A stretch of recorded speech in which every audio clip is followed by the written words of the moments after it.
ذرا اس دور میں چلتے ہیں جب یروشلم کی گلیاں رومی سلطنت کے جبر تلے دبی ہوئی تھیں۔ وہاں بنی اسرائیل کے لوگ ایک رہنما، ایک نجات دہندہ کے لیے دعا کر رہے تھے جو انہیں اس ناانصافی کے اندھیرے سے نکالے۔ اور پھر ان کی دعائیں قبول ہوئیں اور اللہ نے حضرت عیسیٰ ابن مریم کو نبی بنا کر بھیجا۔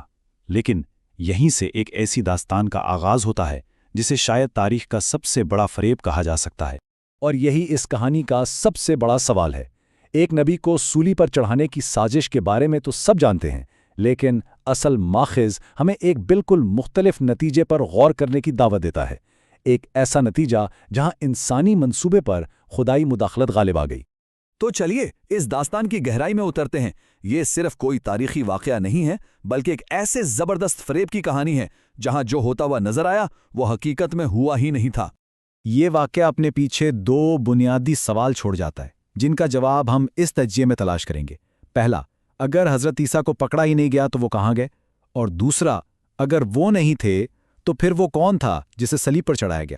اس کہانی کو ٹھیک سے سمجھنے کے لیے ہمیں وقت میں تھوڑا پیچھے جانا ہوگا تاکہ اس دور کے حالات اور ایک رہنما کی شدید ضرورت کو سمجھا جا سکے۔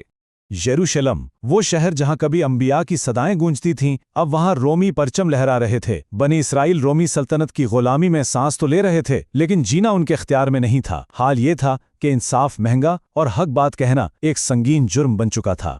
لیکن اسی اندھیرے میں لوگوں کی دعاؤں کے جواب میں قدرت نے اپنے کرشمے دکھانے شروع کیے۔ حضرت زکریا کی دعا قبول ہوئی اور انہیں بڑھاپے میں حضرت یحییٰ جیسا بیٹا عطا ہوا۔ اور پھر ایک ایسا معجزہ ہوا جو انسانی عقل سے بالا تر تھا۔ حضرت مریم کو بغیر کسی مرد کے چھوئے ایک پاکیزہ بیٹے عیسیٰ ابن مریم کی بشارت دی گئی۔ اور پھر منظر عام پر آئے حضرت عیسیٰ اللہ کے پیغام اور واضح نشانیوں کے ساتھ تاکہ لوگوں کو بھلائی کے راستے کی طرف واپس لا سکیں۔ ان کی تعلیمات کا خلاصہ آپ جانتے ہیں، بہت سادہ تھا لیکن دل میں اتر جانے والا: توحید اور ہمدردی۔ وہ گاؤں گاؤں، شہر شہر گئے اور لوگوں کو ایک ہی بات کی دعوت دی کہ اللہ ایک ہے اور صرف وہی عبادت کے لائق ہیں۔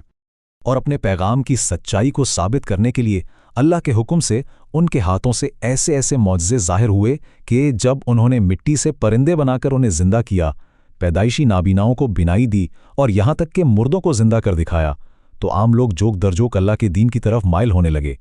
لیکن جہاں عام لوگ اس پیغام کی طرف کھینچے آ رہے تھے، وہیں اس وقت کے طاقتور حلقوں اور حکمران طبقے میں بے چینی بڑھ رہی تھی، جس نے پھر ایک گہری سازش کو جنم دیا۔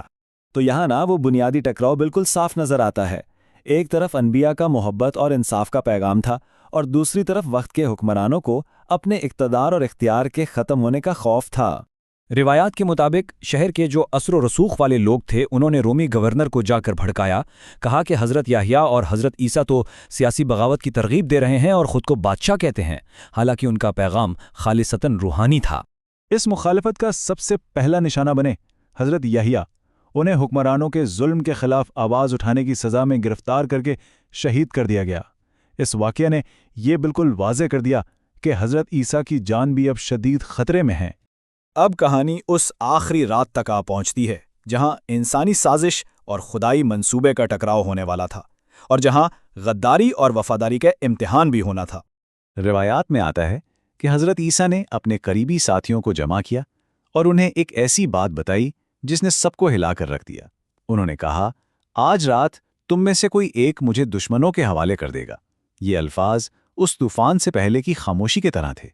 یہ پیشگوئی یہودا نامی ایک ساتھی پر پوری ہوئی جس نے چند سکوں کے بدلے اپنے استاد سے غداری کی۔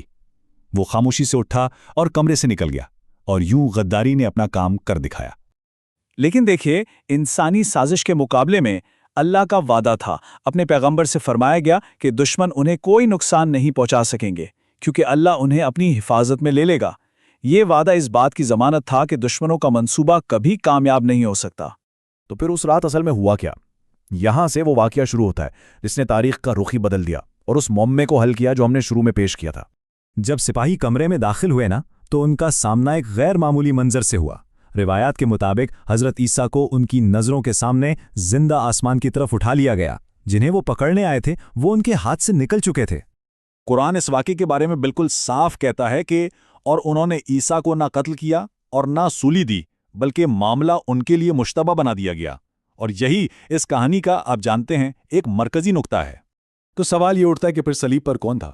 اس بارے میں مختلف روایات ملتی ہیں۔ ایک کے مطابق غدار یہودا کی شکل بدل دی گئی اور اسے ہی پکڑا گیا، جبکہ دوسری روایت یہ کہتی ہے کہ ان کے ایک وفادار ساتھی نے یہ قربانی دی۔ اصل شخص کوئی بھی ہو، بنیادی نقطہ یہ ہے کہ حضرت عیسیٰ محفوظ رہے۔ تو اس پوری داستان سے سبق کیا ملتا ہے؟ دیکھیے، یہ حق اور باطل کے درمیان ایک بہت پرانی کشمکش کی کہانی ہے کہ جب بھی سچائی طاقتور اداروں سے ٹکراتی ہے تو ظاہری مشکلات ضرور آتی ہیں، لیکن آخری کامیابی ہمیشہ سچائی کی ہی ہوتی ہے۔ یہ کہانی صرف ایک نبی کے بارے میں نہیں ہے، یہ ہر اس انسان کے لیے ایک سبق ہے جو سچائی کے لیے کھڑا ہوتا ہے۔ اور یہ داستان ایک سوال چھوڑ جاتی ہے کہ جب سچائی پر ہر طرف سے حملہ ہو رہا ہو